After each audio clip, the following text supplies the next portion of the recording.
Good morning, fourth grade. Welcome to the next chapter of Henry Hudson's Voyages, Beyond the Sea of Ice. Follow along with the presentation as I read aloud. Um, as I read aloud. Let's go. Oops. All right, fourth voyage.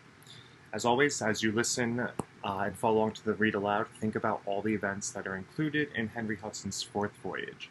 Which events of this voyage, a trip by sea, stand out to you? And which events do you think are necessary to include in a portrayal representation of this event? It was well begun. Some of England's... Oops. There we go. It was well begun. Some of England's most powerful and wealthy men, including Prince Henry, supported the voyage. Henry Hudson would finally be able to look for the passage to the Orient where he had always believed to be, in the far northwest. The 17th of April, 1610, Hudson set out from London aboard the Discovery with a crew of 23. 5 of the men had sailed with him before, including his son and Robert Juet as mate. It is a great puzzle why Hudson chose Juet. He'd had plenty of experience with this difficult man. Juet had been aboard the Hopewell and the Half Moon. He may well have been involved in mutiny, and he'd led the attack on the Penobscot. But Robert Juet was an excellent navigator, better than Hudson himself. There weren't many men with Juet's ability, and fewer still who were willing to sign on for a voyage of discovery. Hudson must have been willing to risk all of Juet's known faults because he felt that this man would be the one to plot their course to the Orient. And that was more important to him than anything else. Trouble soon started. On May 11th, the Discovery came to Iceland, where bad weather and contrary winds delayed her. Storms were also brewing amongst the crew. Henry Green, a known troublemaker, picked a fight with another seaman. Hudson sided with Green, causing much ill feeling. Robert Juet began talking mutiny within sight of Iceland. On June 1st, nearing Greenland, Juet threatened to turn the ship around. Hudson made peace with Juet and the voyage continued, but the damage was done. Juet had poisoned the minds of the crew, and Captain Hudson had shown himself to be a weak leader.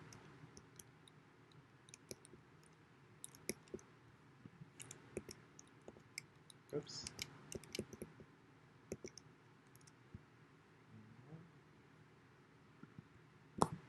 That over there. We got a journal, the Journal of Advocate Prickett, the Discovery, 1610.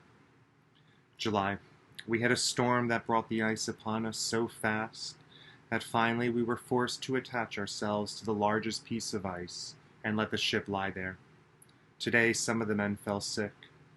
I will not say it is on account of fear. But I did see some signs of trouble. Move the camera over here. Greenland was sighted on June 4th. The Discovery navigated through icy seas around its southern tip, then north and west toward Labrador. By June 25th, they'd come to a strait whose entrance was known as the Furious Overfall because of its violent outpouring of water. It had been discovered in 1587 by John Davis, who was sure that this northern strait eventually led to an ocean beyond. Hudson agreed and saw the riches of the Orient within reach. Instead, what lay ahead was a month-long nightmare of storms, fog, giant icebergs, murderous ice floes, and most dangerous of all, his mutinous crew.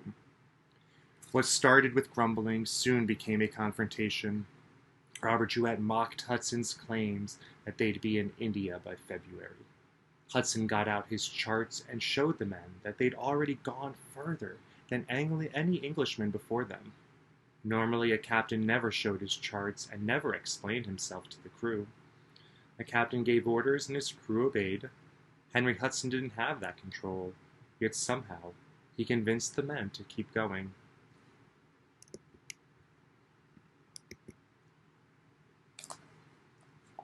Maps like this one convinced Henry Hudson that once past the furious overfall, an open sea would flow into the Straits of Anian. This was a mythical body of water that geographers believed led to China.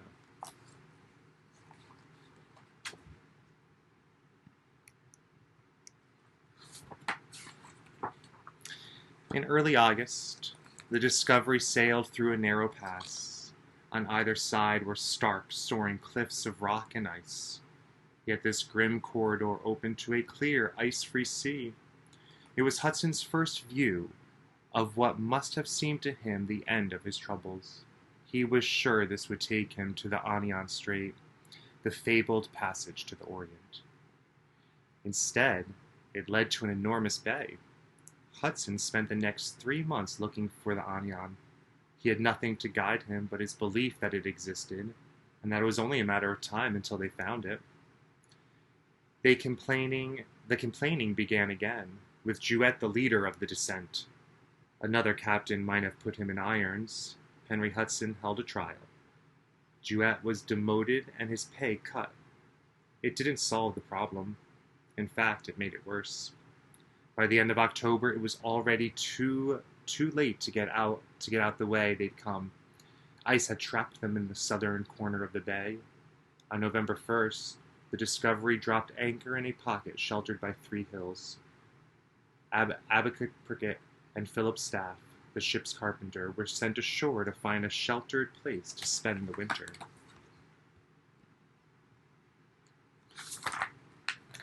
There was no good place, only marsh and muck and stunted trees, twisted ugly by the wind.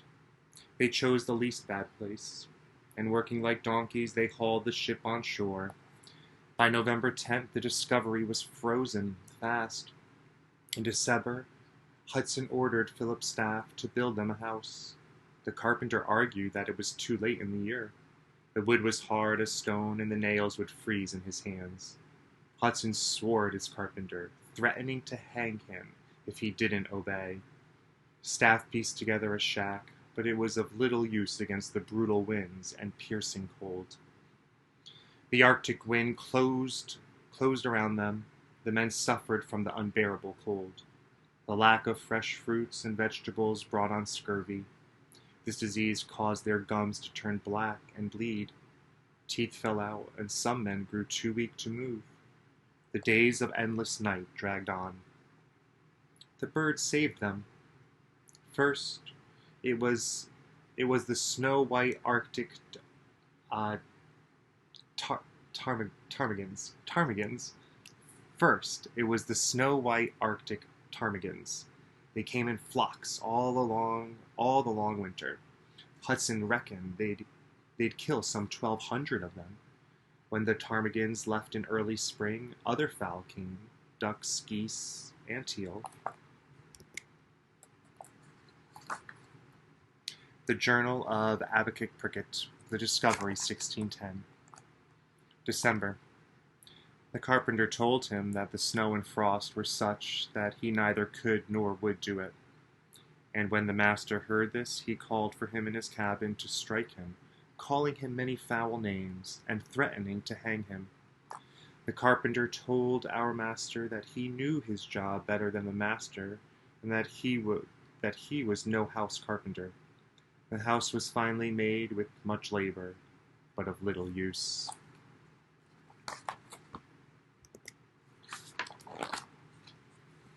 The Journal of Abacook Prickett, The Discovery, 1611.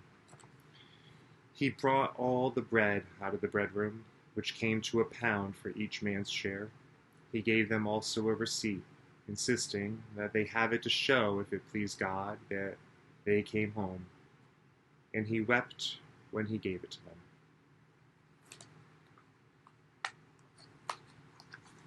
Why do you think that, just something to think about, why do you think that in the journal entry that when Hudson gave the bread, that the crewmen wept when they gave it to him.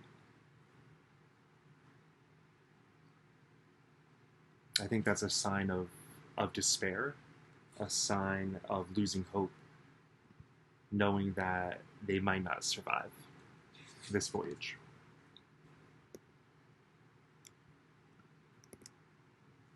By late spring, the birds were gone. The men had little luck fishing. They scavenged along the shores, eating frogs and moss, with Abacate Cricket, which Abacate Cricket said was like eating a rotten fence post. The ship's stores of food were nearly gone. In May, as the days grew warmer and the ice began to break up, they had their first encounter with an Inuit native. Hudson gave him trinkets. The men went away and came back with deer and beaver skins. When Hudson haggled with him over the price, the men went away and never returned. Seven of the crew were sent in the shallop, the ship's small boat, and netted 500 fine fish. But that was the most they ever got, and many days yielded only a few. Hunger grew, and so did fear. Hudson took the shallops, hoping to find natives and trade with them for food. It was a dangerous moment to leave his crew on their own. All the while he was gone, the men talked, and the plotting began. The crew feared that Hudson wouldn't give up the search for the Northwest Passage, and that they would die looking for it. Hudson returned to the ship after several days empty-handed. He divided up the remaining bread and cheese so that each man would get some of the good and some of the rotten. It didn't amount to more than a couple of pounds per man. The men accused him of holding back. On the 8th of June, when the men were at their lowest, Henry Hudson ordered that the men's sea chests be broken open to find what food they might be hoarding. A sea chest was the only private place a sailor had. It was wrong even for a captain to invade it. It was the final straw. 3 days later, the men acted. As Hudson left his cabin, still in his nightclothes, he was seized and bound. He was put into the shallops with his son and seven others, men who were too sick to fight. The mutineers planned to spare Philip's staff, as they might need the carpenter's skill to get home. Staff would have none of it. He chose to go with Hudson. He asked for his sea chest, gun, and an iron pot with some grain. These things were lowered into the shallop with staff. The mutineers sailed out of the ice with the shallop in tow. Soon it was cut loose, and all the sails of the Discovery were set. She ran before the wind as if fleeing an enemy. Through it all, Henry Hudson said nothing. He met his certain death with calm and dignity. Neither Green or Juet survived the Discovery's homeward journey. Green and 3 others were killed by natives soon after the mutiny. The food ran out, and the men ate candle wax and bird bones. Juet died miserably for mere want. At their trial, the 8 who survived blamed Juet and Green for the mutiny and Henry Hudson for being a failed commander. The court believed them, and they were acquitted, but the truth can never be known. Acquitted is a legal term. It means that you are found not guilty of the crime that you are being accused of.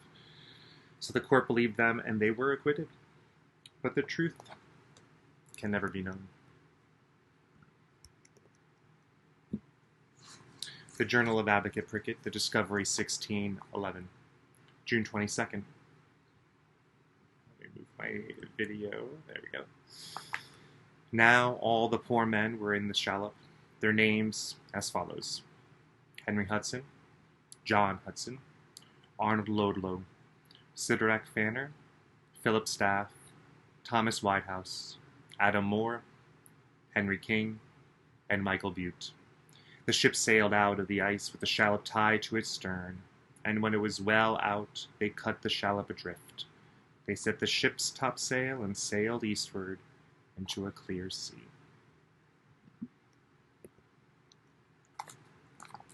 In this painting, done only 40 years after Henry Hudson first sailed past its shores, New Amsterdam, now New York City, was already a well-established community.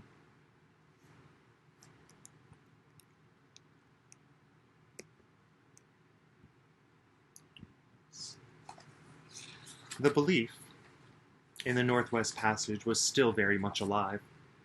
The Discovery was sent 5 more times to find it, but never did. The idea of the Northwest Passage persisted through the 19th century. The 19th century is the 1800s. In 1906, after 3 years of icebound questing,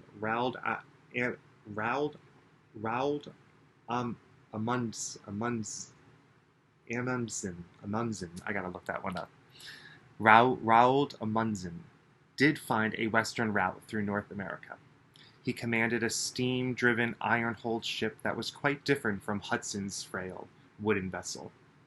The remains of Henry Hudson were never found. Fur trappers for the Hudson Bay Company reported finding the ruins of a house thought to have been built by staff. There were some tales told by the natives of Labrador or a small band of white men found in the icy regions who married into the tribe. In his story Rip Van Winkle, Washington Irving named Henry Hudson as one of the ghosts haunting the Catskill Mountains, keeping a kind of vigil there every 20 years, with his crew of the Half Moon, being permitted in this way to revisit the scenes of his enterprise and keep a guardian upon the river.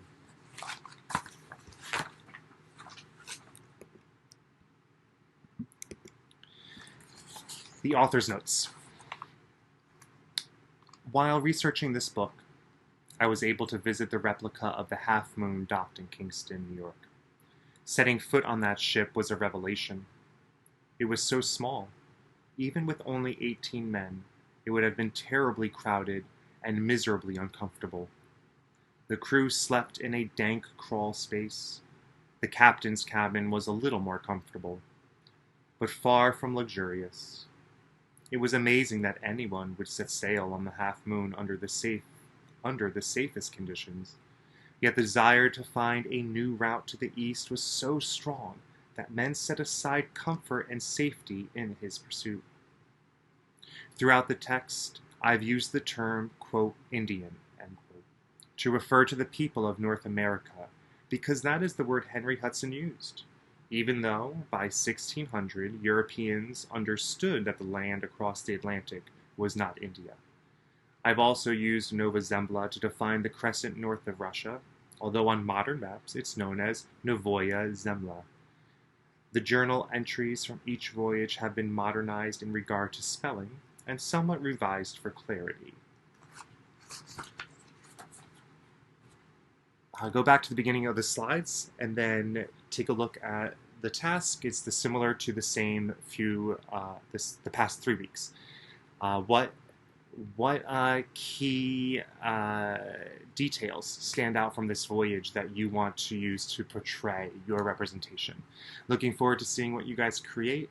Hope you had a wonderful Memorial Day weekend, and we'll be together soon.